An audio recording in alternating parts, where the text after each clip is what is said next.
Hey guys, I'm Jade. Today is my LeetCode review vlog on the 202nd problem. Happy number.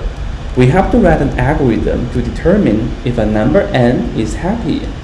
Let's see the example 1 here to understand it easily. We got an input n equals 19 and we have to separate it into 1 and 9. And we have to do the following process.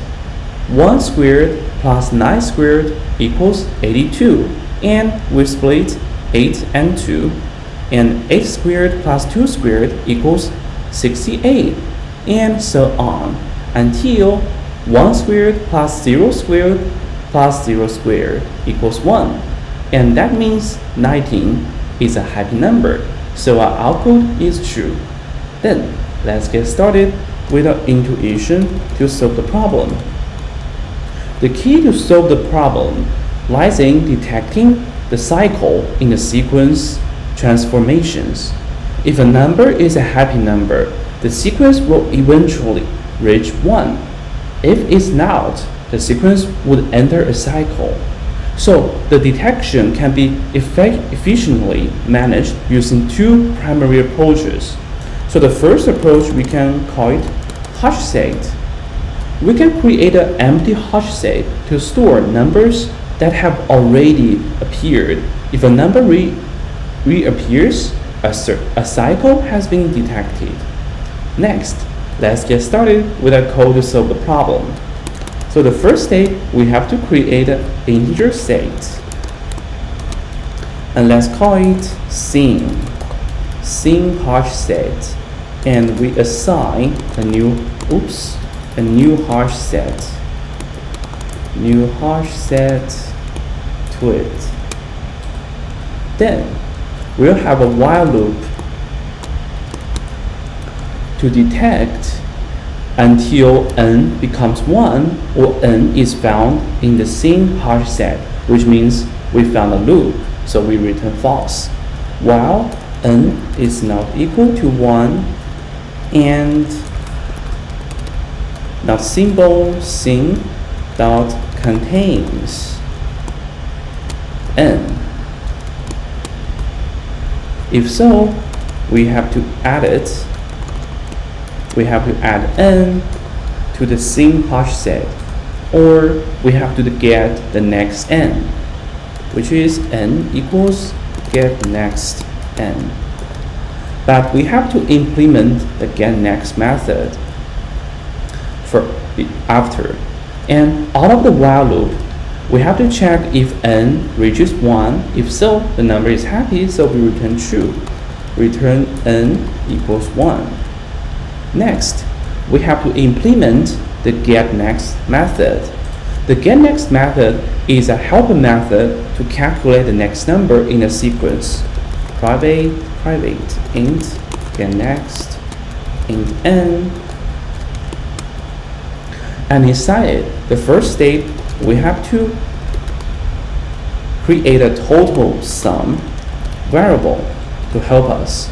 And the second step, we have another while loop while n is bigger than 0. Then we have to create a d variable and assign to n mod 10 to extract the last digit. And we have to update n with n divided by 10 to remove the last digit. And the final step, we have to update total sum. Add up d plus d, which is d squared. And out of the while loop, we have to return the total sum. And let's check for our correctness. And let's analyze our time and space complexity. So the time complexity is very hard to say because the complexity depends on the number of times the digits are squared and summed until 1 is reached or a loop is detected. It is very hard to predict. And for the space complexity, So time complexity is hard to predict. And the space complexity, it is big O of, let's say, k. And k stands for the number of unique numbers we met before. And in the worst case, this could be large if the sequence takes many iterations to repeat or reach 1. And this is the only first solution. And we have another solution here, which is called approach 2. So the approach 2 is called Floyd's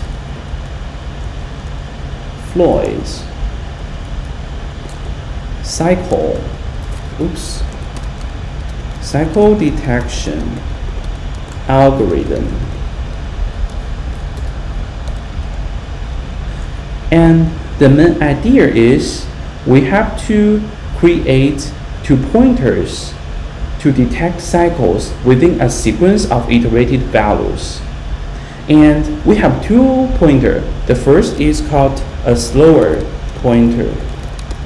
We can also call it pointers, which would move 1 step at a time. And there is another pointer called hare or faster pointer, which would move 2 steps at once. This algorithm is based on the premise that if there is a cycle, the fast-moving pointer would eventually meet the slower-moving pointer inside the cycle. And then let's get down with the code.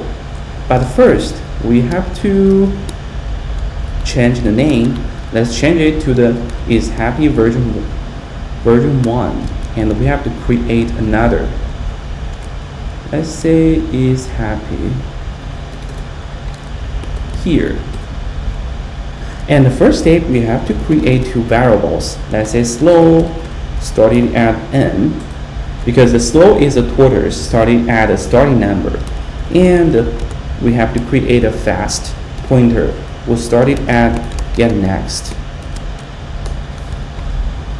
We have to make them started at different position because we have to create a while loop, and the condition is start can be the same as slow, or slow can be the same as fast. So we have to make them started at different position. And we have to create another while loop. Let's say fast is not equal to 1 and fast cannot be the same as slow. If so, we have to update slow with the next n, get next slow.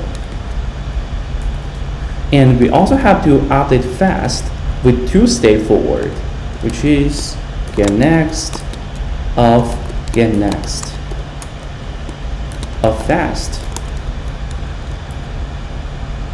And out of the while loop, we also have to check if fast is equal to 1. If so, the number is happy. Then let's check for the correctness. And the time and space complexity for the second approach, it is more better. Let's analyze it. So for the time complexity, it is the same as the first approach. It's very hard to predict because the complexity depends on the number of times the digits are squared and summed until 1 is reached.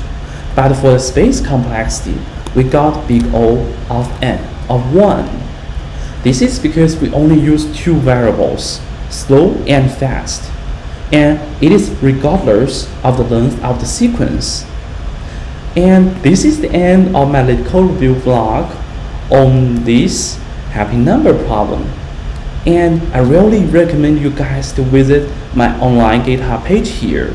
You can see the problem description, intuition, Java code with detailed annotations, and the time and space complexity, even with the second approach. And you can also visit my corresponding GitHub repository here. You can see the nodes, codes here to build this online GitHub page. And thank you guys for watching. I'll see you next time.